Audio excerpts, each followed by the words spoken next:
bonjour à tous et merci d'être avec nous. Nous allons commencer d'abord par saluer nos invités. La première invitée, c'est Madame Célia Jean-Alexis. Bonjour. Bonjour, monsieur. Elle est vice-présidente du pôle Guadeloupe de l'Université des Antilles. On va parler bien sûr de l'université. Nous sommes à la période du bac pour les jeunes. C'est le moment justement de faire le point. Plus tard, on aura la chronique de Marilène Ferdi, avec comme invité Yelena Ursel, on va les recevoir. Émile Lafortune, le président du conseil d'administration du Crédit Agricole, sera aussi avec nous. Et puis on va terminer avec Manik Siartiteka, comme chaque vendredi, qui nous fera une chronique, une voix, une histoire et des images. Sinon, l'actualité, c'est la CAN, bien sûr.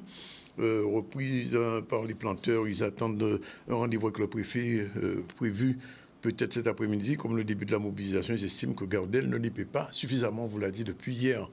Police municipale de Bimao en grève, qu'est-ce qui se passe? Charlie Dagonia était sur place, ouverture des candidatures pour Miss Guadeloupe, ça y est, c'est parti. Et, vous le savez sûrement, la réforme de la retraite de Macron est plus ou moins bien passée pour les 64 ans. Mais le Conseil constitutionnel a fait un certain nombre de remarques sur un certain nombre de points.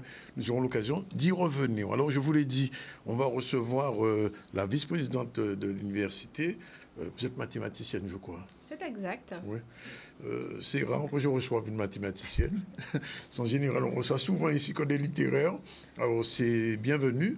Et c'est un parcours compliqué pour être prof de maths à cet échelon. Alors, je ne dirais pas que c'est un parcours compliqué, c'est un parcours qui est long, mais qui n'est pas compliqué. Quand on réussit, on poursuit son parcours au fur et à mesure, et puis après, on fait que constater le résultat et qu'on a fait tout ce chemin. Et puis, il faut aimer les mathématiques aussi. Il faut aimer les mathématiques également, oui. De toute façon, maintenant, tout fonctionne avec des algorithmes, donc on a intérêt à être vraiment dans les mathématiques. Voilà. Oui, mais alors, les mathématiques, on en fait tous les jours. Hein. On ne se rend peut-être pas compte, mais on en fait tous les jours. Ah bon? Voilà, de la démonstration, de théorèmes. Dans notre vie de tous les jours, on pratique les mathématiques. Je n'ai pas un bon souvenir des mathématiques à l'école, moi. Je peux le dire, j'étais plutôt un littéraire et les maths, c'était ma hantise, mais enfin bon. Alors, on parle de l'université, effectivement, université qui a changé de président il y a pratiquement un an à peu près, le 14 février. 14 février, ça fait déjà un an. Alors, les choses vont comment à l'université aujourd'hui?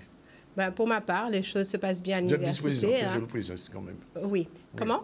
Vous êtes vice-présidente du pôle de la Guadeloupe, alors donc vous savez mieux, aussi bien que le président ce qui se passe, alors comment c'est? Donc pour ma part, l'université se porte bien, on avance, on évolue, on a des projets, on les mène. Et voilà, donc que ce soit au niveau des étudiants, du personnel, l'université est un lieu accueillant, donc qui au fur et à mesure est en train de s'embellir. Et puis, on essaie de mener des projets pour mener notre université dynamique, active et positive. Alors, quand vous dites essayer de s'améliorer, c'est matériellement, physiquement? Alors, ça peut être en termes d'équipement. Hein. Oui. Par exemple, on s'inscrit vraiment dans une politique environnementale. Donc, on a mis en place des panneaux photovoltaïques, par exemple. Ça peut être lors de manifestations pour les étudiants. Par exemple, on a pu obtenir des fonds avec des conventions avec la préfecture pour pouvoir acheter des produits d'hygiène pour les étudiants que l'on a distribués gratuitement. Donc, au fur et à mesure, même au niveau point de vue du personnel administratif, les choses se structurent pour avoir une équipe encore plus forte et permettre à l'université d'évoluer sur ces deux territoires, la Martinique et la Guadeloupe. Ça veut dire qu'aujourd'hui, l'université est plus calme qu'il y a 2 ans? Oui, je dirais. Alors, j'ai vu quand même que l'université est devenue un petit peu un forum, puisque vous avez reçu des gens qui ne sont pas nécessairement des universitaires. Je parlais de personnes qui jouent du Gouka, vous avez reçu un slammer. Comment on explique ce changement de cap? Eh ben, c'est tout simplement l'ouverture au monde. Hein. D'abord, on s'ouvre sur notre territoire. Et puis, au fur et à mesure, on s'ouvre au monde. Donc, justement, à l'université, on peut avoir des activités culturelles. En effet, on avait reçu un groupe de carnaval. C'est un lieu de discussion. On a pu rencontrer le préfet. On a pu également rencontrer un artiste. Kérosène. Oui. Nous avons également rencontré une Guadeloupéenne qui est doyenne à l'université d'Harvard, que vous avez reçu, docteur Francis Gladys. Oui. Donc, voilà. Donc, on a aussi eu l'occasion d'honorer, d'avoir un titre honoris causa pour le professeur Ludwig, qui travaille sur le créole, donc ce qui permet de transporter la langue créole au national, à l'international. Donc nous faisons des manifestations à l'université. Alors je le disais tout à l'heure, nous sommes à la période du bac, parce qu'il y a des bacheliers qui, d'ici le mois de juin, sauront s'ils ont passé le bac ou pas. Et traditionnellement, les parents disaient « Ouais, j'ai pas envie d'envoyer mon enfant à l'université en Guadeloupe ou en Martinique, je préfère l'envoyer en France. » Qu'est-ce qu'on peut leur dire à ces parents-là, justement pour leur dire que l'université est prête, puisque Parcoursup c'est pratiquement fait, prête à accueillir des jeunes Guadeloupéens? En effet, donc les parents peuvent nous faire confiance. À l'université, on dispose d'une formation pluridisciplinaire en sciences, en lettres. Nous avons des licences professionnelles. Donc, ils peuvent être assurés. Moi-même, j'ai fait tout mon parcours, une bonne majorité de mon parcours à l'Université des Antilles et de la Guyane. Aujourd'hui, si je travaille, si je suis professeur des universités, c'est grâce à l'université. Donc, ça montre, j'ai fait juste une année en France hexagonale et j'ai pu obtenir sans problème mon diplôme. Il n'y avait pas une question de niveau. On a largement le niveau à l'Université des Antilles. Donc, les parents peuvent nous faire confiance. Je pense que chacun peut s'y retrouver puisque, comme je disais, on est pluridisciplinaire. Il y a des licences professionnelles en sciences, en lettres, en biologie, en mathématiques, en informatique. Enfin, je pense qu'on peut s'y retrouver. Alors, le Covid n'a pas fait baisser le nombre d'étudiants antillo-guyanais à l'université? Alors, bien au contraire. Donc, aujourd'hui, on a plus de 14 000 étudiants. Ça fait longtemps qu'on n'avait pas eu cette... Voilà, sur les 3 sites. Pour le pôle Guadeloupe, on a à peu près plus de 8 000 étudiants. Donc, le nombre d'étudiants évolue et augmente. Donc, peut-être que le Covid nous a fait du bien. Et puis aussi, toutes les manifestations et le dynamisme que l'on a donne l'envie... C'était le 40e anniversaire. C'est exact. En décembre, l'université fêtait ses 40 ans. Alors, il y a un autre problème quand même qui était récurrent. Moi, je l'ai connu même quand j'étais là. Après, ça a continué. C'est, entre guillemets, la petite bagarre entre Guadeloupe et Martinique. Quelquefois, question de budget. On n'est pas trop content en Martinique, etc. À l'époque d'Alfred Marie-Jeanne, on en parlait beaucoup. Alors, on me dit qu'avec M. Latchimi, ça s'apaise. Ah bien sûr, je vous dirais que maintenant, l'Université des Antilles, c'est la Martinique en Guadeloupe, la Guadeloupe en Martinique. Moi-même, je suis martiniquaise et je suis vice-présidente du pôle Guadeloupe. Donc, ça montre bien l'ouverture, l'évolution que l'on a. Donc, avec M. Latchimi, ça se passe très bien. Donc là, on va faire une collaboration, une convention Université des Antilles, CTM. Par la suite, il y aura également une convention Université des Antilles et la région Guadeloupe. Et aussi une convention Université des Antilles, CTM et région Guadeloupe. Donc là aussi, j'ai envie de dire que ce soit en Guadeloupe, on entretient de très bonnes relations avec le président Chalus, mais également ses collaborateurs. De même, quand je vais en Martinique avec le président Latchimi et certains de ses collaborateurs que je connais également. Donc les relations se passent bien avec les deux territoires et nous avons des intérêts communs. Quels vont être les objectifs de ces conventions Guadeloupe-Martinique, aussi bien région que CTM? Quel objectif? Alors l'objectif, c'est pouvoir avoir les mêmes formations sur nos deux territoires ou encore que ces formations soient complémentaires. Donc par exemple, on est dans la période de l'économie bleue. Donc par exemple pour le pôle mer, donc il y aura la licence des métiers de la mer normalement qui va ouvrir en septembre, donc sur le pôle Guadeloupe. Et la Martinique également, ils auront des parties et des formations bien spécifiques, l'urbanisme, l'aménagement. Donc dans la convention, les termes aussi bien pour la partie formation que la partie fonctionnement de l'université seront indiqués dans la Convention. Alors, l'autre enseignement aussi au niveau de l'université, c'est la recherche. Alors, est-ce qu'à ce niveau-là, les pôles recherche fonctionnent comme il faut? Oui, les pôles recherche fonctionnent comme il faut. On a en effet des chercheurs qui sont reconnus à l'international, donc sur différentes thématiques. Donc, c'est assez vague. On a la mer, on a la santé, on a la biodiversité. Donc, bien sûr, on a les mathématiques, l'ingénierie, l'informatique. Donc, oui, au niveau de la recherche, on travaille. Et avec un environnement caribéen? Avec l'environnement caribéen également, puisqu'il y en a qui se déplacent, que ce soit au niveau de la Caraïbe ou à l'international. Il y a des étudiants caribéens qui viennent aussi chez nous de plus en plus? Exactement, puisque au niveau, c'est ce qu'on appelle la mobilité.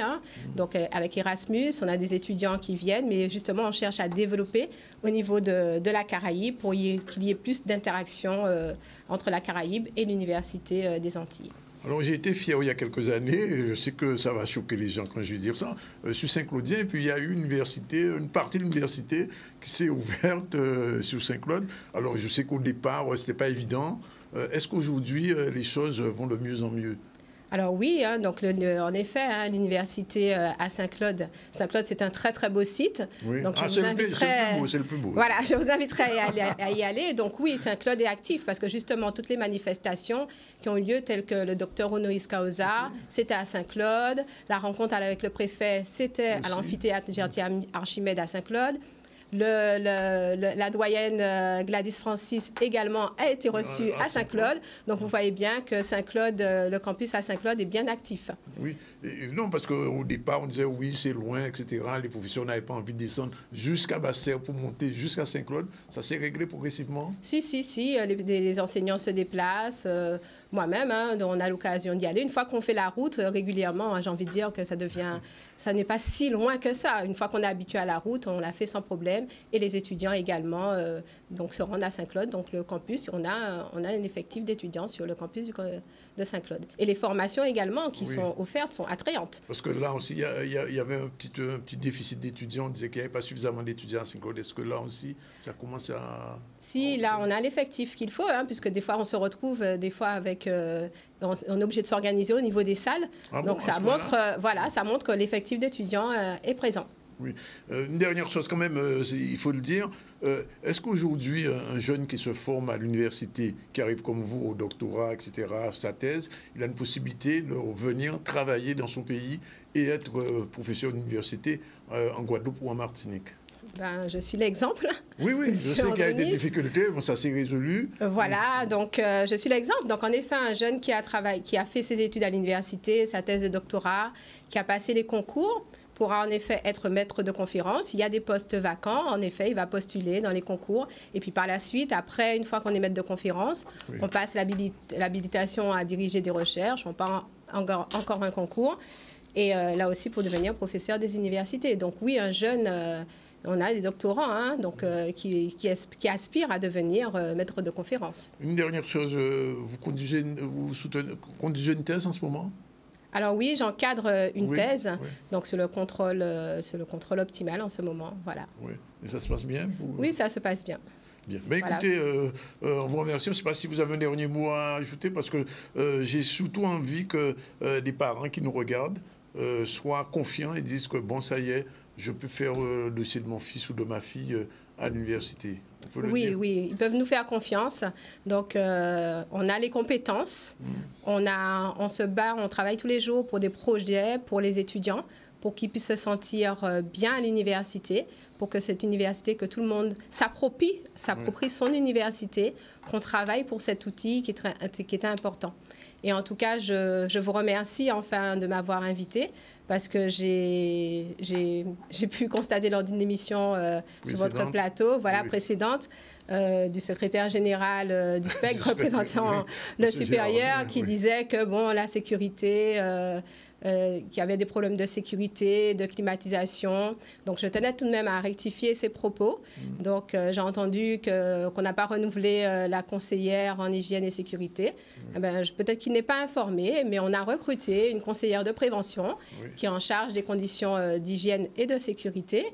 Donc, on a eu la climatisation également. On a fait un investissement important pour réparer la climatisation qui est en phase de test en ce moment. Les amphithéâtres aussi, on les a réparés, la mise en place de ventilateurs. Donc, on avance. Donc, on cherche à améliorer les conditions de chacun. Et là, justement, on accueille de nouveaux personnels. Donc, j'ai entendu également qu'on mettait dehors certains personnels de leur lieu de travail. Je tiens à rectifier les propos. Il s'agit de 2 enseignants-chercheurs qui occupaient 11 bureaux. Aujourd'hui, ils n'ont pas été mis dehors de leur bureau. Ils ont bien leur bureau. En plus, ils sont seuls dans leur bureau, contrairement à d'autres qui partagent leur bureau. Ils ont encore 2 locaux pour effectuer leurs travaux de recherche. Et donc, justement, comme on accueille de nouveaux personnels, tels que Manager Énergie, justement pour nous aider, pour nous accompagner à la maintenance des panneaux photovoltaïques, le groupe Foire, et également... d'autres personnels, donc un agent rondier pour garantir la sécurité sur le site. Donc, pour accueillir tout ce personnel, il faut bien des locaux. Donc, il est important qu'on puisse réorganiser les locaux. Et pour cela, nous respectons les droits, les textes réglementaires. Donc, ça fait partie des statuts que la vice-présidente du pôle doit affecter les locaux. Donc, il est hors de question, bien entendu, de mettre des gens dehors, bien au contraire. il faut qu'on puisse réorganiser et qu'on puisse avancer dans l'intérêt collectif. Donc, ça se calme. Voilà, il faut. Il faut. Donc, en tout cas, les parents peuvent nous faire confiance. Donc, nous sommes une équipe de direction, que ce soit le président de l'université, le vice-président du pôle Martinique. Nous sommes actifs, on s'inscrit dans une politique dynamique, positive, pour faire avancer les choses et pour que notre jeunesse avance également. J'ai envie de dire qu'aujourd'hui, si je suis là, c'est grâce à l'université. Donc, des gens se sont battus pour maintenir cet outil performant. Donc, j'ai envie de dire que c'est notre devoir, nous aussi, dont le mien, de me battre également pour la jeunesse, pour nos enfants, pour qu'ils aient un outil de travail pour se former à l'Université des Antilles. Donc, tout va bien. Tout va bien. Il n'y a rien à améliorer? Il faut toujours améliorer. On n'est jamais parfait. Donc, oui. On continue dans cette dynamique. Bien. Écoutez, Madame Jean-Alexia, vous remercie. Et puis, on espère peut-être vous voir plus souvent. Je vous remercie, monsieur le ministre. Voilà, à bientôt. Merci aux téléspectateurs. On revient à l'actualité. L'actualité, c'est la campagne sucrière qui a repris, on va dire timidement, parce qu'une partie des planteurs n'est pas tout à fait d'accord avec le prix de la canne qui a été proposé. Donc, il y a une convention qui a été faite. Il doit avoir un retour vers la préfecture pour les négociations, puisqu'on a vu que le préfet était souvent sur le terrain. On verra ça. Michel Depape était sur place. On regarde son reportage. Pourquoi on a levé le barrage? C'est tout simplement parce que nous avons entendu le préfet qui nous a demandé de faire un effort par rapport au point de revendication que nous avons envoyé pour lui. Il faut comprendre que la canne est subventionnée à plus de 80% par l'État. Donc nous n'avons pas à demander à l'État de l'argent. L'approche des 109 € a été faite sur des avances, des aides d'État. C'est ce qu'il faut comprendre, c'est ce qu'il faut retenir. Mais par contre, l'industriel n'a pas mis 1 centime d'euro. Alors si vous allez le voir, évidemment, il va vous dire qu'il a fait une augmentation de 17%. Mais comme je le rappelle, 17%, c'est le résultat encore d'un chiffre.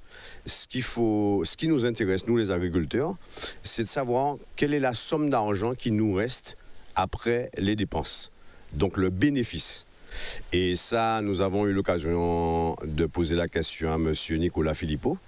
Et il s'avère qu'il y a une certaine opacité qui se met en place parce qu'il ne nous répond pas tout simplement. On est normalement sur une récolte déjà bien entamée. Donc, il faut livrer la canne. Donc on se serre les coudes, on livre la canne parce que il faut comprendre pas mal de personnes. Mais aujourd'hui, si ça continue et qu'on ne nous donne pas les informations qu'on a demandées, c'est-à-dire le bénéfice, aujourd'hui on ne parle même pas de prix. Le prix, ça ne veut rien dire, c'est de savoir quel est le bénéfice qui nous reste en poche. C'est ce qu'on a besoin de savoir. Et donc, quand on va avoir cette réponse-là, on saura si on continue à couper de la canne pour rien ou si on arrête de planter de la canne. Nous attendons de la part de monsieur le préfet qu'il appelle Gardel pour installer une sérénité, pour que les choses soient cohérentes et dire très clairement aux planteurs que nous sommes, voilà ce qui nous reste quand on a coupé une tonne de canne. Pour conclure, nous nous sommes rencontrés mardi avec l'intersyndical. Il est question que nous rencontrons le préfet vendredi 14 h à la DAF à Saint-Phy. Donc ce sera pour une rencontre déterminante. J'ose espérer que tout le monde aura le courage de nous annoncer à quelle sauce on va être mangé. Et à partir de là, soit on est serein, ou soit on se rendra compte que la canne disparaîtra en Guadeloupe parce qu'on ne gagne pas correctement notre vie dans cette production-là. Le problème qui reste à régler, ce sera le prix de la tonne de canne aussi à Marie-Galante. Donc, rendez-vous probablement cet après-midi avec le préfet et on saura un peu la suite de ce qui va se passer. Alors, que se passe-t-il à la police municipale de Bémao? C'est la grosse question. C'est rare que les policiers soient en grève, mais cette fois-ci, ça y est, ils ne sont pas contents, les Mamblots. Et donc, Charles Dagonia était allé sur place pour voir un peu ce qui se passait au reportage. Pourquoi nous l'avons maintenant, c'est que en fin mois de mars, le 31 mars dernier, mais là sorti une note où il a décidé de supprimer carrément le paiement des heures supplémentaires. Et nous avons dit que notre LASA n'a pas fait l'objet du tout de concertation, puisque nous, les représentants du personnel, nous venons découvrir notre LASA ensemble avec tout le monde. Et aujourd'hui, notre LASA a posé un problème parce qu'il a paralysé complètement le fonctionnement de la police, puisque la police qui a des missions un peu particulières.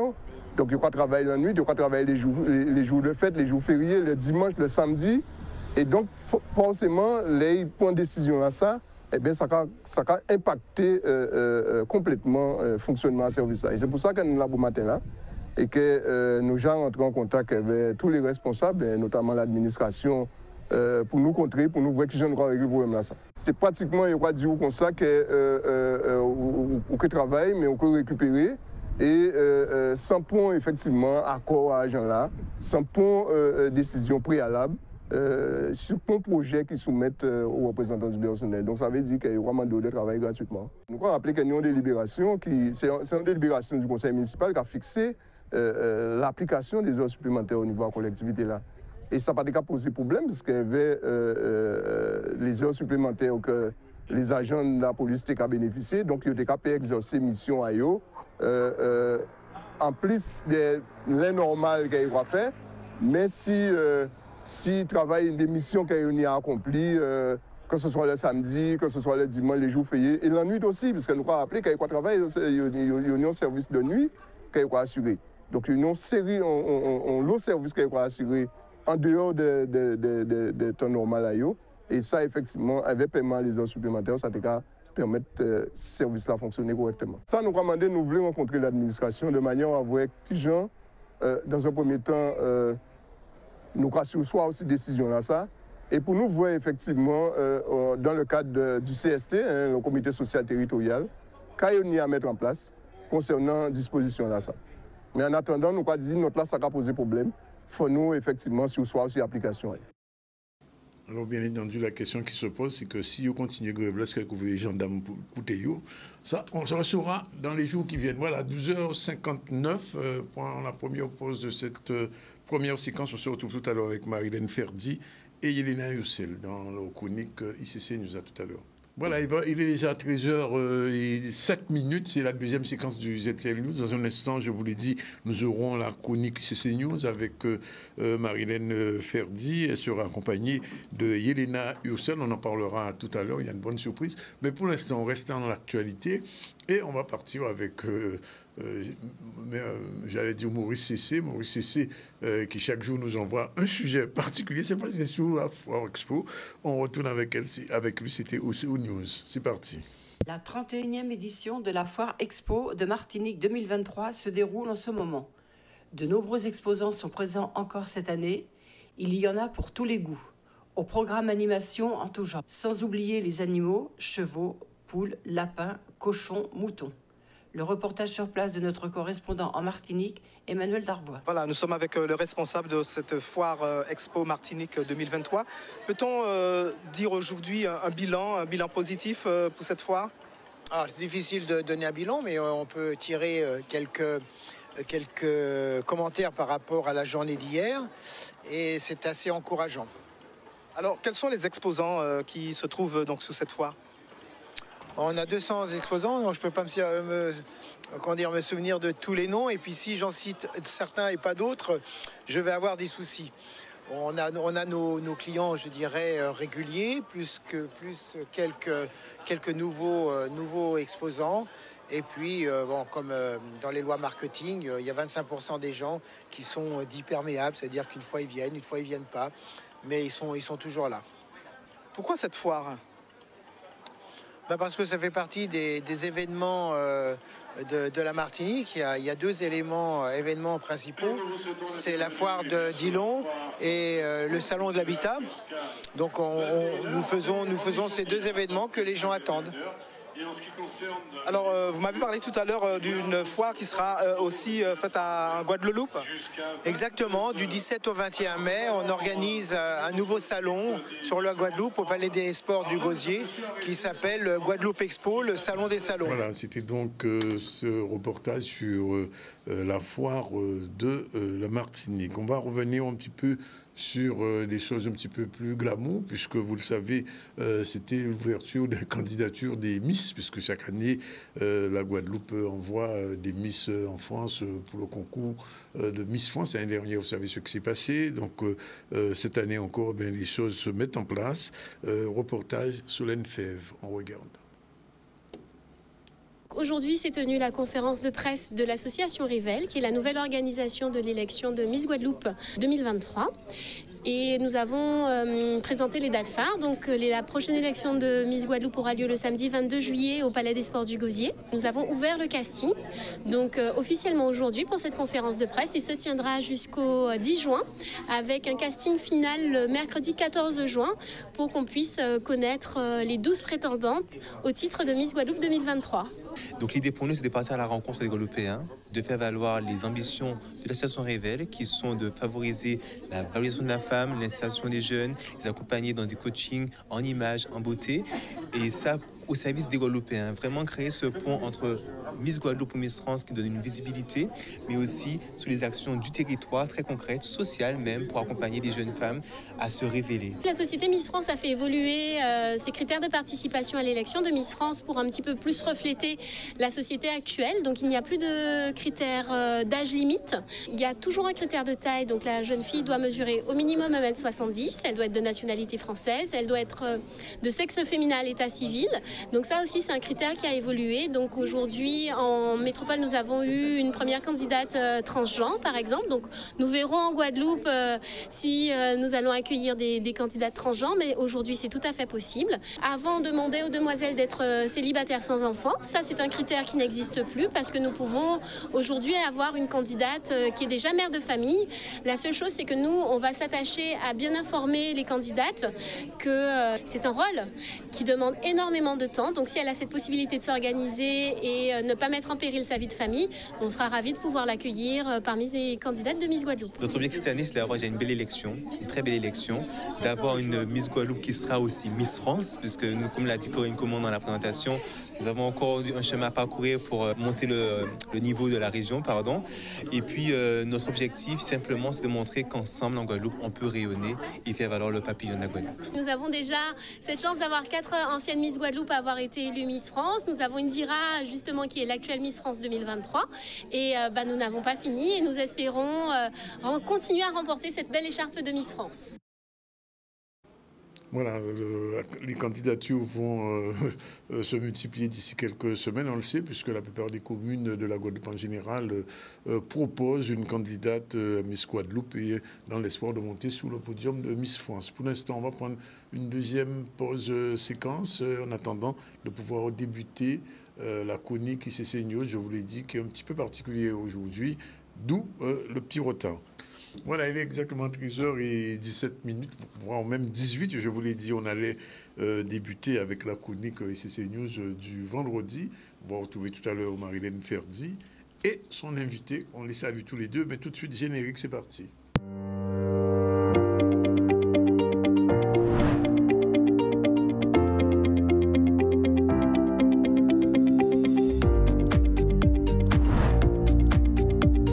La chronique Culture et Cinéma News, c'est tous les vendredis à 13h dans le ZCL.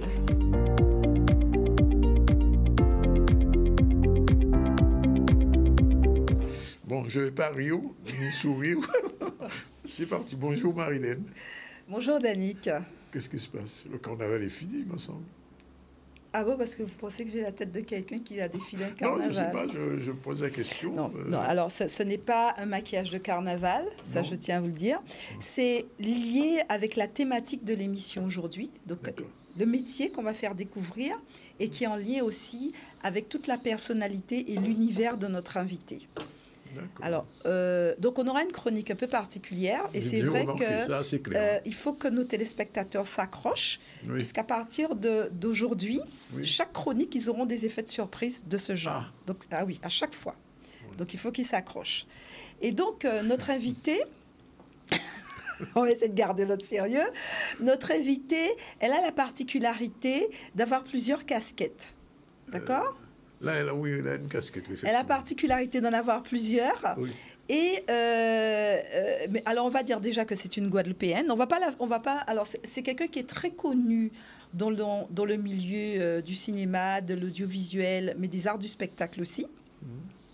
Je ne sais pas si le grand public la connaît.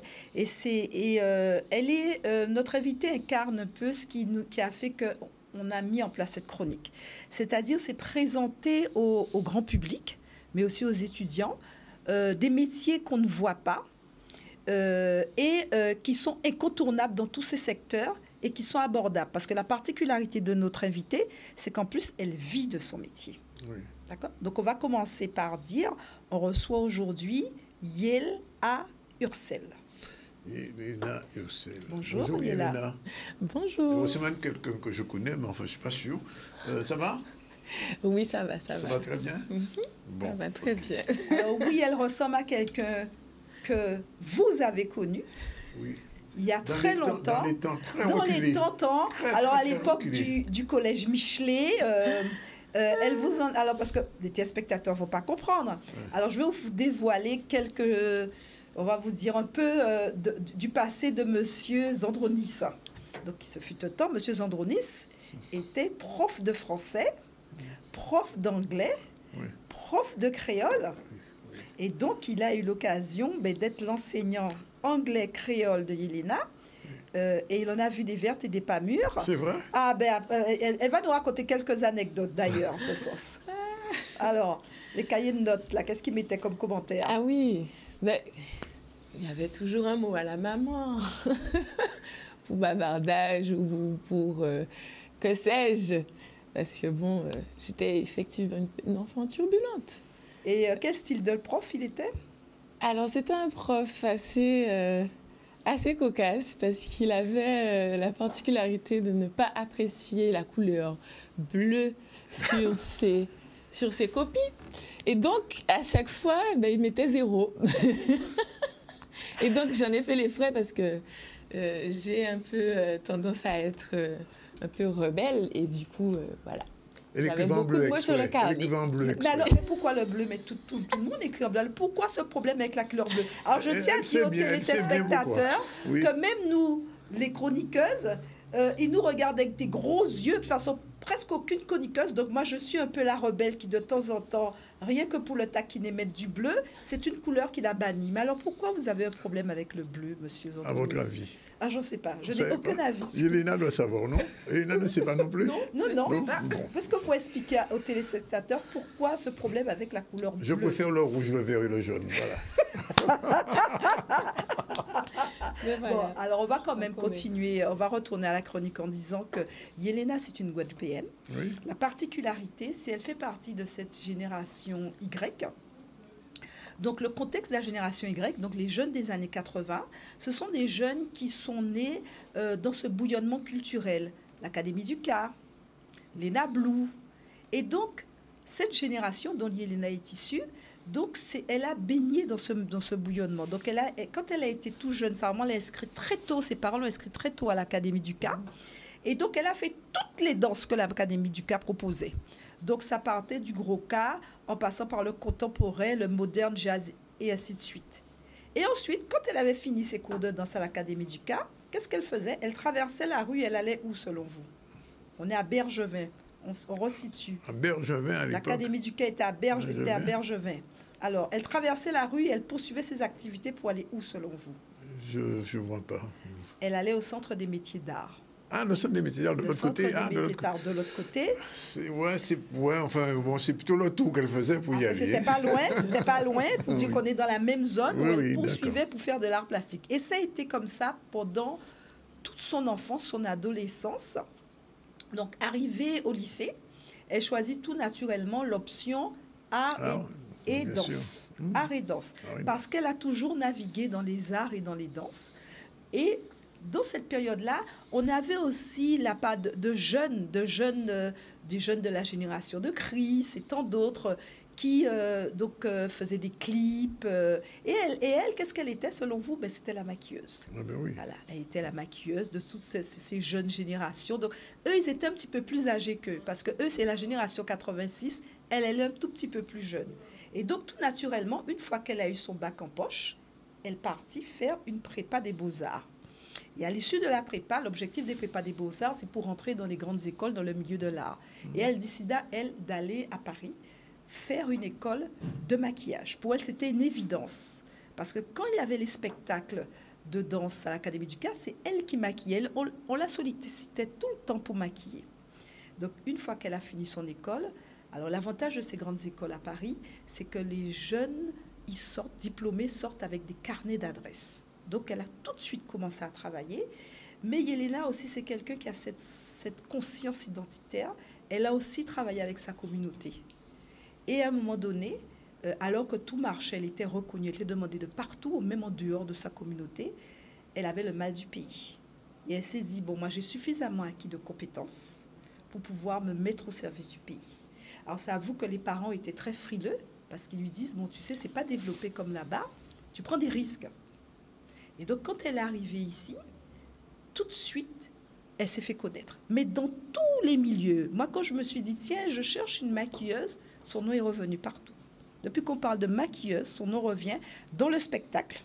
Et c'est ça qui est particulier, c'est qu'elle est aussi connue dans le cinéma et l'audiovisuel que dans le spectacle. Donc, on reprend. Yelena, c'est une danseuse, parce qu'elle continue à se produire avec des troupes. Yelena, c'est une plasticienne. Vous n'avez qu'à regarder, si on fait un petit zoom sur elle, on pourra s'en rendre compte. Regardez, voilà. Mais Yelena aussi, c'est aussi une maquilleuse. Mais là encore, une dernière corde à son arc. Je ne sais pas si elle en parlera, si elle a le droit d'en parler. C'est tout récent. J'étais hier avec des techniciens dans le cinéma où j'ai eu vent que madame aussi aura une autre corde à son arc, puisque Yelena, une piste, elle faisait aussi du théâtre. Yelena, comment tu fais pour être une professionnelle aussi bien de la danse, du maquillage et en même temps plasticienne comme on peut le voir? Parce que bien, vous avez bien compris que c'est elle qui m'a maquillée. Ben alors, je fais en fonction de mes envies du moment, de mes sentiments, de mes ressentiments, de ma vie avec autrui, avec le monde qui m'entoure. Et j'ai tendance à avoir des périodes où j'ai plus envie de danser, d'autres périodes où j'ai plus envie de peindre. Alors, c'est vraiment éclectique à ce niveau-là. Mais j'arrive toujours à trouver, si vous voulez, une façon ou une autre de faire une de ces facettes. C'est-à-dire que aujourd'hui, je peux allier la danse, en même temps passer au maquillage. Donc, en fait, je peux mélanger. Ça m'arrive d'être sur plusieurs prestations en même temps. Donc, je peux maquiller et danser en même temps. Donc, je vis en fait vraiment cet art et ce travail, on va dire. Pour moi, c'est une passion. Je pars du principe où je dois être passionnée de tout ce que je fais. Et comme je suis curieuse de tout ce que je fais et que j'aime tout ce que je fais, je le fais sans me soucier de beaucoup de choses. C'est-à-dire que je ne me mets aucune barrière. J'avance et puis les gens me font confiance pour ça, puisque du coup, j'ai toujours une vision différente qui apporte autre chose. Donc, je profite, hein, je m'amuse. Alors, pourquoi aussi? Alors, ce qui me plaît aussi chez Yelena, c'est qu'elle représente bien cette génération de jeunes qui ont poussé les codes et qui ont décidé de vivre de leur art au sens très largement et professionnellement arrivent à naviguer. Alors, moi, je veux vous dire, ce qui m'intéresse dans ce profil de Yelena, ça correspond, moi, je trouve que cette démarche, je vais même aller plus loin, je vais un peu parler de réflexion, de concept économique qu'elle a, est très intéressant sur le territoire comme le nôtre. Parce qu'il faut savoir que dans le milieu culturel, on n'a pas tout le temps des tournages. Oui. On ne peut pas faire tout le temps vivre de la danse. Donc, comme elle a pu exploiter cette capacité jusqu'au bout, et pouvoir en vivre. Et je trouve ça très intéressant. Et de plus en plus, on a dans cette génération et de ceux qui arrivent, cette capacité à naviguer comme ça dans les arts, mais tout en étant professionnel. Alors, on va revenir à ce qui interpelle bien sûr nos téléspectateurs, c'est le maquillage. Alors, on va faire deviner deux choses. Alors, on va vous faire deviner. Alors, selon vous, alors on va demander aux téléspectateurs, alors, il y a ce maquillage est lié à un grand événement mondial qui a lieu demain. Et c'est dans le cadre de cet événement que Yelena a voulu faire ce type de maquillage. Donc, elle va nous expliquer ce que c'est. Je lui ai dit, écoute, je te prête mon visage et tu fais ce que tu veux. Bah alors, comme tu le disais, demain, c'est la journée mondiale de l'art. Donc, à cette occasion, je profite pour dire que au Centre des Arts, il y aura une journée d'art, donc avec un marché où vous pouvez retrouver des artistes avec des artisans. Donc, n'hésitez pas à y aller. Voilà. Pour revenir sur le maquillage, je suis partie du coup sur cet esprit artistique qui touche un peu au pop art. Voilà, j'ai du mal à le dire, au pop art.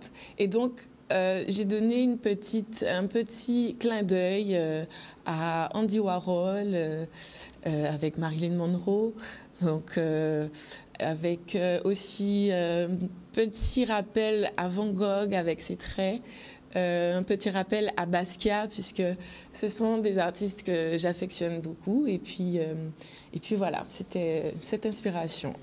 Alors, pour nos téléspectateurs, donc c'est vrai que ce sont des noms qu'on connaît beaucoup.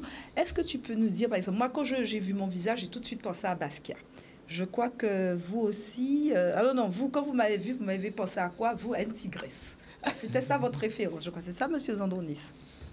Si vous le dites, c'est peut-être vrai. Peut-être comme vous êtes une vraie tigresse, c'est que le maquillage a révélé quelque chose qui était enfoui. Là, on est dans le Zandronis pur et dur. Là. Mais il a aussi reconnu, plus sérieusement, il a tout de suite reconnu, et c'est là où on voit son talent. Vous avez tout de suite reconnu que c'était du Basquiat, c'était de la pop art, c'était de l'Andy Warhol. Alors, est-ce qu'on peut expliquer aux téléspectateurs, dans le maquillage que tu m'as fait, Yelena, quels sont les marqueurs, à quoi on reconnaît le pop art, déjà et Andy Warhol, qui est quand même la figure emblématique de ce style artistique? Alors, premièrement, le pop art, il est représenté par toute cette explosion de couleurs à juxtaposer, vraiment pas entremêlées, mais vraiment posées une à côté de l'autre, donc qui fait un effet full color. On a aussi ce petit rappel du coup à Andy Warhol avec la bouche qui fait un peu pop art, donc avec cette référence à Marilyn Monroe qu'il a fait comme toile super connue. J'ai parlé de Van Gogh avec ses traits un peu très linéaires. Voilà, donc qui épouse un peu la forme du visage, là, pour le coup. Ensuite, j'ai un peu émis un esprit un peu Basquiat, donc un peu chaotique, un peu avec cette idée de questionnement, voilà, de l'être, voilà. Bon, alors, moi, quand je me suis promenée, puisque c'est vrai que je me suis promenée, alors pour venir ici, j'ai dû me promener un peu dans la ville. Alors, j'avais doigts super magnifiques, et c'est vrai qu'il y en a beaucoup qui ont réagi, comme M. Zandronis, il me dit, ah ouais, là, on aurait dit une tigresse. Et là, c'est une tigresse. Non, j'ai accentué les yeux, parce qu'effectivement, il faut aussi penser à la personnalité de la personne qu'on maquille. Et j'ai pensé à ce côté, puisque effectivement, j'ai cette impression qu'il y a une petite tigresse qui sommeille. Alors, pour revenir à ce qu'on voit, c'est que donc, derrière toi, ce que les téléspectateurs peuvent voir, ce sont deux vestes. Donc, oui. Là, parce que toi aussi, tu travailles aussi sur du textile. Exact. Est-ce que tu portes aussi? Oui. Ah, c'est pas mal, ça me plaît, ça. Les chaussures, donc moi, je vois les tennis qui sont... on voit les tennis aussi. Voilà. Alors, moi, je dirais customisé. Alors, je ne sais pas ce qu'on doit dire. Oui, c'est ça. C'est customisé.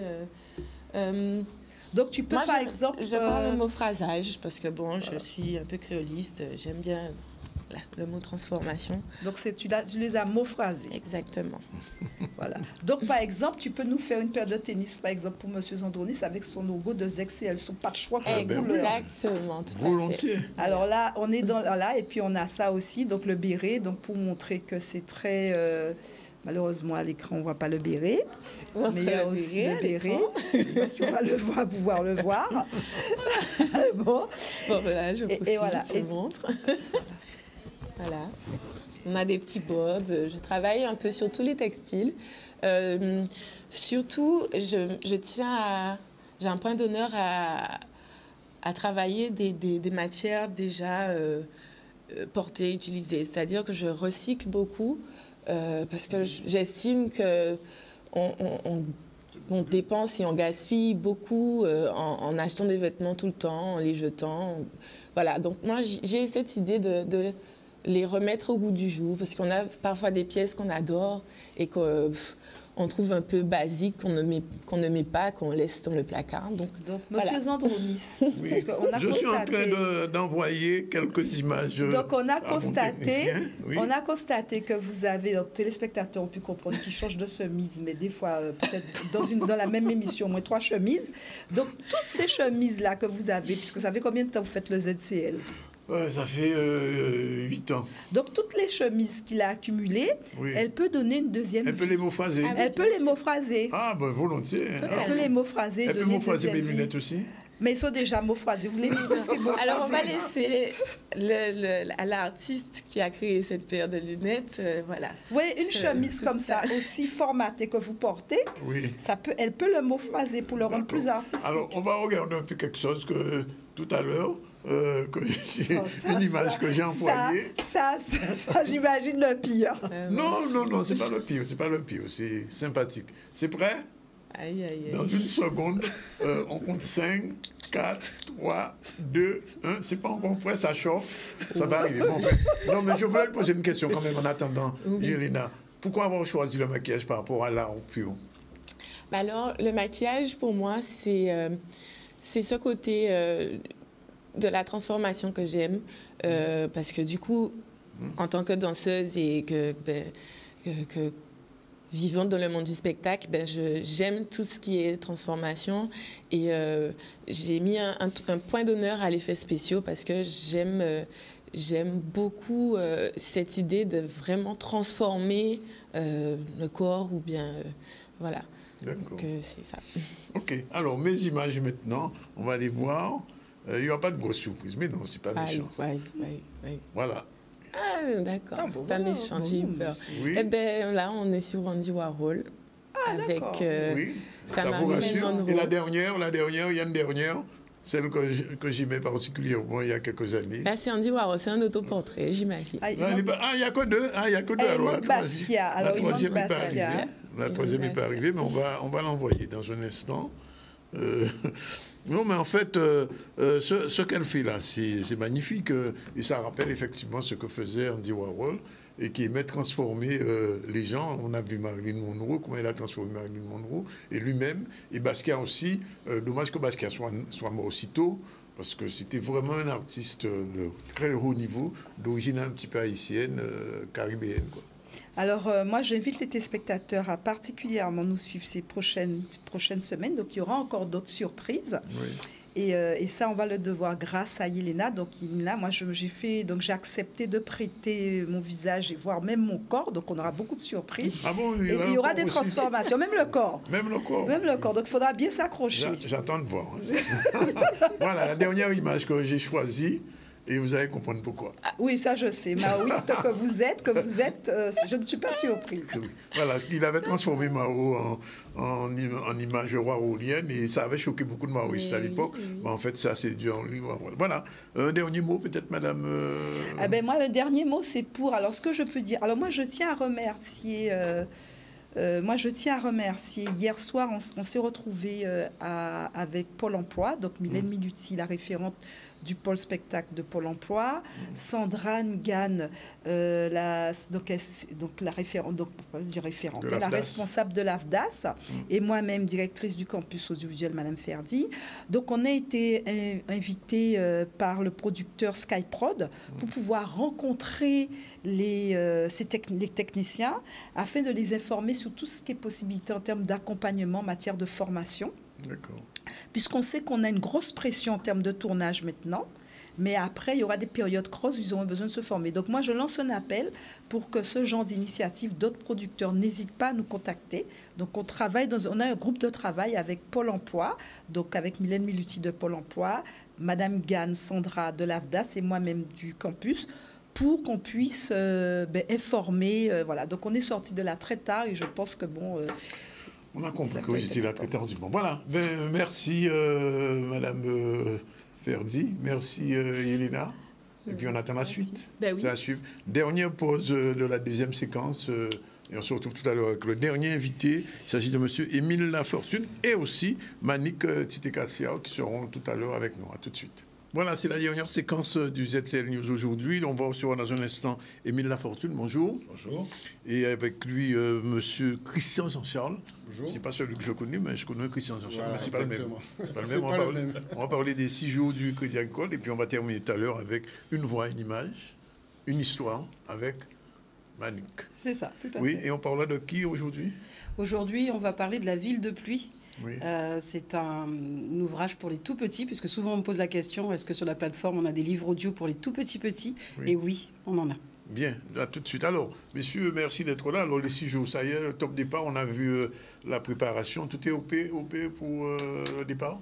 Cet après-midi, 14h à Mornalo. Oui. Donc, tout est... Alors, les 6 jours, c'est vraiment 6 jours, hein? C'est vraiment 6 jours, 2 week-ends, vendredi, samedi, dimanche, Oui. ce week-end, et puis le week-end prochain. Alors, je disais l'autre jour que c'est l'une des courses qui prépare réellement au Tour de la Guadeloupe, avec le Tour de Marie-Galante. Combien de cyclistes cette année? 125 à peu près. 125. 125 quand même, hein? Ouais. Ah, je crois qu'il y a une délégation de Martinique aussi. Il y a une délégation de Martinique cette année? Qui devrait être là. Ouais. Boris est dans le lot? On n'a pas la liste des cyclistes, mais bon, on verra ça tout à l'heure. Oui, on verra ça tout à l'heure. Oui. Alors, comment ça s'organise les 6 jours, vraiment? Parce que bon, il n'y en a pas eu, on le sait pour quelles raisons, mais comment ça s'organise concrètement?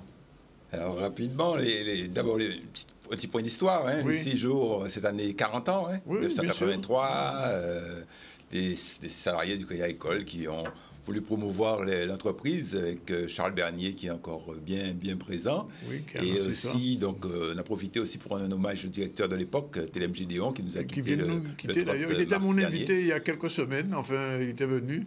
Et vraiment, j'avoue, je le dis encore en public, que ça m'a vraiment touché, sa disparition. Je dis brutal, pourquoi? Parce que le samedi avant, je l'ai vu. Donc, il a été quand même 21 ans directeur de la Caisse régionale, donc il a marqué de son empreinte le développement de la Guadeloupe. Oui. Et donc, à cette époque, aujourd'hui, c'est la 33e édition. Hein. On Déjà, a eu 3 ans par rapport au Covid, mais là, on est reparti. Et c'est tous les salariés, les administrateurs. C'est vraiment l'événement entreprise. Un gros événement quand même pour le Crédit Agricole. L'événement de l'entreprise sportive. Comme dit le président, c'est un événement d'entreprise auquel toutes les forces vives du Crédit Agricole Mutuel de Guadeloupe prennent part. Oui. Les salariés, bien sûr, parce qu'en fait, il y a un groupe de salariés qui est formé, qui est chargé de conduire et de construire l'événement. Oui. Et cet événement, bien sûr, il est consolidé mais pendant les 2 week-ends et le jour de la foire, avec la présence de tous les salariés et des administrateurs. Il y a la foire aussi, il faut le dire. Oui, on va en parler tout à l'heure. Avec tous les artisans, combien d'exposants cette année, vous savez? On a pratiquement 120 chapiteaux qui seront montés dans l'espace du Crédit Agricole, dans l'enceinte à Petit Pérou. Donc ça fait beaucoup de monde. Je crois qu'on a beaucoup de boulot aussi. Oui. Je crois qu'il y a une année, on a cumulé pratiquement 13 000 visiteurs sur les 2 week-ends. Oui. Donc dès que cet après-midi, la foire est ouverte dès cet après-midi? Non, c'est le week-end prochain. C'est le week-end prochain? D'accord. Voilà. Donc cet après-midi, c'est le départ de la course. Oui. Comment va s'organiser, monsieur Lafortune?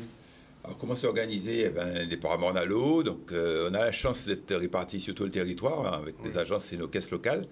Donc, département en a l'eau cet après-midi, arrivé à Port-Louis, donc avec une grande réception aussi par la caisse locale de Port-Louis. Voilà, donc il y a plusieurs tours sur le Nord Grande-Terre. Et les cyclistes... la semaine prochaine, alors ça c'est pour aujourd'hui. Demain c'est Capesterre-Goyave. Capesterre-Goyave, oui, c'est traditionnel. Capesterre-Saint-François. Oui, c'est ça. Et après, Capesterre-Saint-François et dimanche. Dimanche, c'est Pointe-à-Pitre-Gourbert. Gourbert ou Bastère. L'après-midi, Bastère-Saint-Claude. Bastère-Saint-Claude. 2 tronçons. Voilà. C'est-à-dire que l'innovation cette année, c'est le mur de Saint-Claude sur la ça deuxième. Y est inscrit dans le. Ah oui, on l'a fait. C'est une véritable préparation autour, vraiment. Exactement. Voilà. Donc l'étape de dimanche va être en 2 tronçons. Un premier tronçon qui est de Pointe-à-Pitre à Gourbert et ensuite de Bastère, le deuxième tronçon Bastère-Saint-Claude, ce qu'on appelle le mur de Saint-Claude. Ouais. Bon, alors la semaine prochaine? Alors la semaine prochaine, départ du Moule, vendredi vers Sainte-Anne, arrivé à Sainte-Anne, samedi Sainte-Rose-Trois-Rivières. Et dimanche, Bémao, Petit Pérou, donc plusieurs tours de circuit aux abîmes. Ouais. Il y a de gros morceaux là quand même. Non, il faut être bien dans ses jambes pour les cyclistes. Je crois que le président du comité régional de cyclistes des îles de Guadeloupe l'a précisé lors de la conférence de presse qui s'est tenue mercredi. C'est vraiment... oui, il y a, comme on dit, il y a du Dombré. C'est presque un mini-tour de la Guadeloupe. Parce que si on fait le total des kilométrages, ça fait quand même pas mal. Et là, vous avez ajouté le mur de Saint-Claude, donc ça veut dire que ça va être très, très, très, très chaud. Hein. Et la grande particularité de cette course, c'est une course à étapes, mais une course à points. Oui, donc, un coureur qui ne termine pas une étape, il peut repartir le lendemain. D'accord. Donc, ça, c'est un gros avantage pour mettre en jambe les coureurs et dire que celui qui est arrivé trop tard dès la première étape, il n'est pas éliminé. Il pourra continuer ces 6 jours. Et puis, il y a même un bonus, je crois, de 20 points pour celui qui a fait, les 6 étapes. Exactement. Et le dernier morceau sera le plus dur ou bien c'est le plus simple? C'est le morceau voilà, qui est très roulant, mais je crois qu'il faut toujours se méfier des derniers tronçons comme ça, où ça peut partir de partout. Et je crois que la dernière étape, il y a un bonus de 20 points pour ceux qui... Donc voilà, donc il y a oui, c'est une belle étape, c'est une belle épreuve, les 6 jours du Crédit Agricole. Et cette année encore, on pense beaucoup que ça nous amènera du public, ça permettra aux aficionados du cyclisme de se retrouver et de fêter cet événement-là. Alors, une dernière chose, il y a aussi quand même les roses. Alors, il y a une grande foire. Une foire avec beaucoup d'exposants, avec un thème sur l'éco-responsabilité. Donc, alors, la foire, c'est samedi prochain ou dimanche prochain? Samedi et dimanche. Samedi et dimanche. Avec énormément de participants et de conférences et d'animations. Donc, vous aurez, ça va de la plante tempo au greffage de plantes, au jardin partagé. Tempo classique, Dominique Coucou, Dominique Bernier. Il y a de la musique, hein. Donc, effectivement, on a un concert samedi soir, les rôles samedi soir, et dimanche, on a un tempo classique en concert. Classique, avec Esna Ouadi Wanzala, bien joué. Voilà. Oui. La fois, enfin, comme dit le président, les parties concerts, c'est la clôture de la journée. Oui, bien sûr. Mais pendant, la foire est ouverte depuis 8 h du matin. Et pendant toute la journée, il y a toute une série d'activités, d'ateliers, d'exposants, des conférences aussi avec notre village Baïséa, les startups du village Baïséa aussi qui vont participer à cet événement. Même s'il n'est pas là, ça fonctionne. Il y a un nouveau maire au village. Oui, d'accord. Mais oui, bien sûr, il est toujours là. D'accord. Bon, écoutez, on prend mot et on souhaite le bon séjour. Le bon 6 jours, pas de séjour, de 6 jours. Et on suivra ça avec attention, c'est que tous les aficionados du cyclisme seront à l'écoute à partir de cet après-midi et pendant les 2 week-ends. Et puis les gens qui aiment les foires, vont se retrouver sur cette foire de ce lieu qui est devenu mythique finalement. Tout à fait. Juste un point technique pour les spectacles du soir. Il faudrait que les gens s'inscrivent parce que malheureusement le site ne peut pas recevoir toute la Guadeloupe. Absolument pas. Oui. C'est gratuit, mais il faudra s'inscrire sur. À partir de quand? On s'inscrit dès maintenant sur le site de spectacle.tv. Spectacle.tv. Oui. Et on s'inscrit pour pouvoir participer aux Les Roses et au spectacle de dimanche soir. On a reçu monsieur, comment il s'appelle, Galvan hier, et il nous a parlé de ça, et on sait donc il a un spectacle dimanche, et là, la semaine prochaine, il est à 100% Crédit Agricole. C'est un membre du village Baïséa. Voilà. En tout cas, on vous remercie d'être venu. Président, on peut juste remercier tous les salariés et les administrateurs qui ont déjà pris part à l'événement, parce que c'est, comme on disait, c'est un événement d'entreprise. Oui. Donc, merci à toute l'équipe, à toutes les équipes qui se sont déjà... Toutes les petites mains qui se sont déjà tenues pour nous faire, depuis la conférence de presse, ce si bel événement. Voilà. Et en général, c'est un bon événement et un beau parcours pour les cyclistes. Merci en tout cas d'être venu, monsieur Lafortune, qui est venu juste de Bastère. Le monde Bastère, ça pas le problème. Voilà, ben on change de registre tout de suite. Une voix, une histoire, des images. Générique, c'est parti.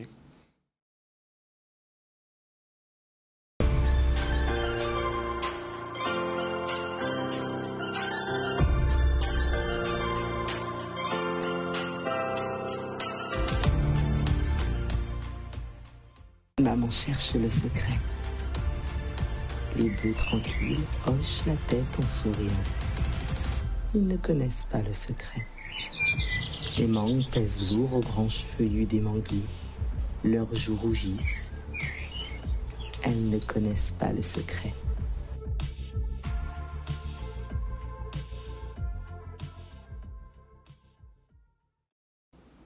Manikwa, bonjour. Alors aujourd'hui, l'histoire, c'est quoi? Alors aujourd'hui, l'histoire, c'est une histoire vraiment pour les tout petits.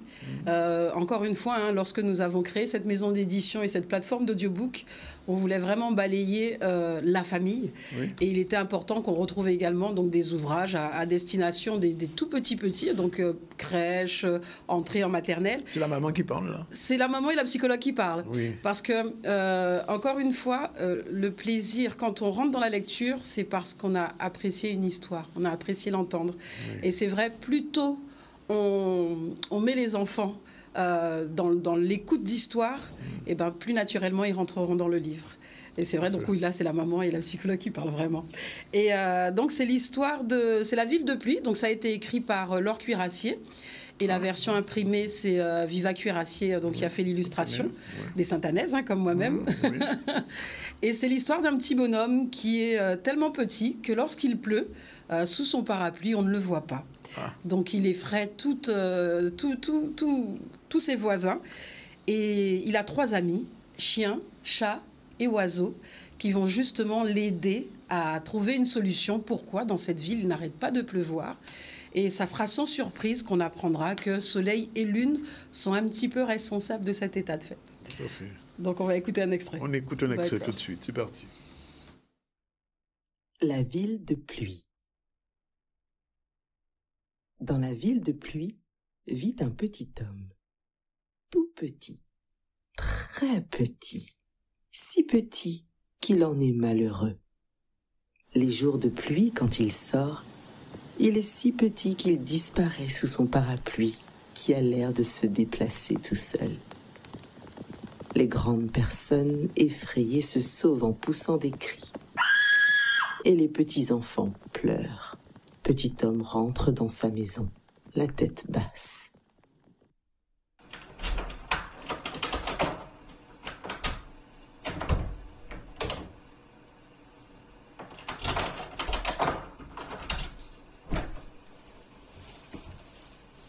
Dans sa maison, l'attendent chien, chat et oiseau.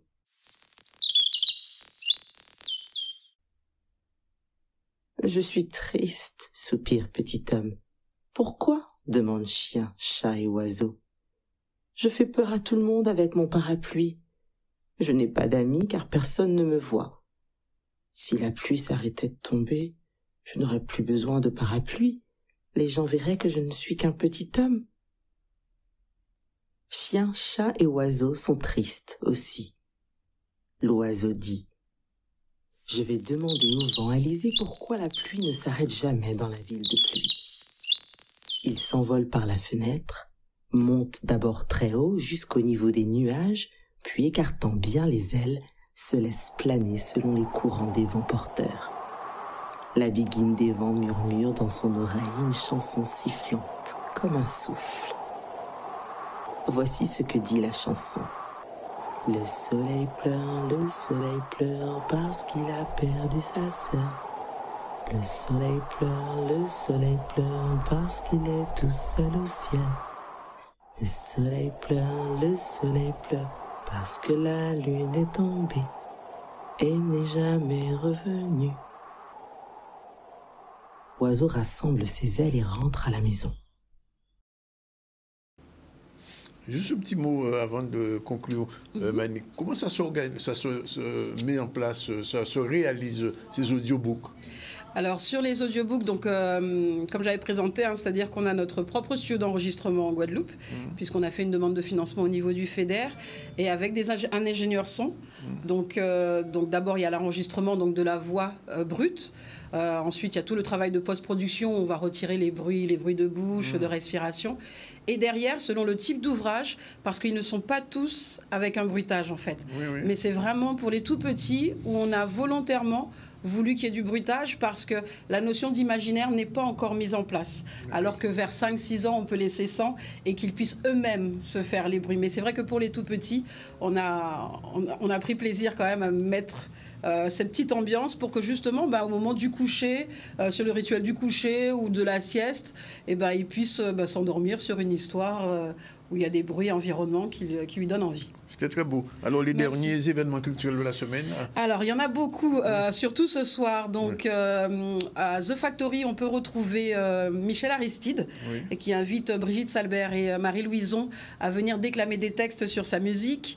On a également Delphine Tinval et Thierry Lima qui seront sur le Lamentin, pour ceux qui ne peuvent pas se déplacer sur Pointe-à-Pitre. Donc, au Lamentin, il y a une manifestation ce soir pour présenter Changement d'air en 404. On a vu que Peugeot a son Nobé, je ne sais pas si j'ai le droit, mais bon, voilà, a fait toute une exposition sur ses anciennes voitures. Samedi matin, on aura les matinales d'Ernest à la médiathèque du Lamentin, où les éditions d'Aigues-Marron présenteront de la poésie haïtienne qui sera en plus accessible aux sourds et malentendants, puisqu'il y aura une traduction simultanée en langue des signes. Donc c'est un très grand exploit en tout cas pour l'inclusion de tous. On pourra retrouver également les éditions d'Aigues-Marron très prochainement à la Foire de Paris. Et nous, Une voix, une histoire, nous serons très prochainement, tout le mois de mai, nous serons en Côte d'Ivoire pour présenter notre littérature caribéenne. Bien, merci. Je rappelle que ce soir à Sonis, il y a Jabot et Levallois, deux guitaristes qui vont faire un show. Et demain, à l'Eden Lodge, on aura Justine Béroir qui sera de passage. Voilà, c'est fini pour aujourd'hui. On vous remercie, Crédit Agricole, bonne chance aux cyclistes. En toute façon, on saura le résultat parce qu'on a un spécialiste ici à Batan qui suit le cyclisme de très près. On saura ce qui va se passer. Et puis, Manick, bon week-end. Oui, merci. Et à très bientôt. À très bientôt. Je rappelle, alors, au début du ZCL, on a reçu Célia Jean-Alexis. C'est là. Vice-présidente du pôle Guadeloupe de l'Université des Antilles, est venue faire un petit peu une mise au point de ce qui s'était dit la semaine dernière. On a écouté. On a ensuite reçu Marilène Ferdi et Yelena Ursel. Marilène qui était maquillée spécialement pour un hommage aujourd'hui, puisque c'est la journée de l'art ART, pas ARD, la journée de l'art. Et en hommage de... Ça y est. En hommage d'Andy Warhol et de Basquiat, puisqu'il y a une exposition en ce moment même qui se fait avec ces deux grands dessinateurs. Puis on vient de recevoir Émile Lafortune et aussi Christian Jean-Charles pour les 6 jours du Crédit Agricole. Et bien, on a terminé avec Manick. Est-ce que oui, je peux rajouter quelque chose? Alors, ajoute. Un merci parce que le make-up à chaque fois est extraordinaire. On me dit mais qui me le fait? Donc c'est My Make-up Linda sur Bergevin. Oui. Et un petit collier qui vient d'arriver. Alors il y a écrit cheap. Je trouve ça juste excellent. C'est cheap, oui. Ne me dis pas cheap quand même. Hein. Non. Bon, ok. Et puis voilà. on a parlé de la campagne sucrière qui a repris. Les planteurs ne sont pas tout à fait contents du prix accordé les 109 €, donc ils doivent encore rencontrer le préfet. La police municipale de Bimao est en grève pour les questions d'heures supplémentaires qui ont été enlevées. Et on a vu les candidatures de Miss Guadeloupe qui se préparent. Voilà, c'est fini pour aujourd'hui. Bon week-end à tous sur les routes. Attention, Manick. Oui, surtout moi. L'organisation Zisbasté. Non, je vais à Gourbert. Voilà. Gourbert, bon, tu vas à Gourbert. Alors, calme sur la route. Tranquillement. Oui, même s'il fait un peu de pluie. Et puis la réalisation était assurée par Jordan, qui est en direct de je ne sais pas où. Oui, il est en direct d'autre part. Donc voilà, c'est fini pour aujourd'hui. On se retrouve lundi. Bon week-end à tout le monde et puis bonne chance. Merci. À vous. Bye bye. Bye.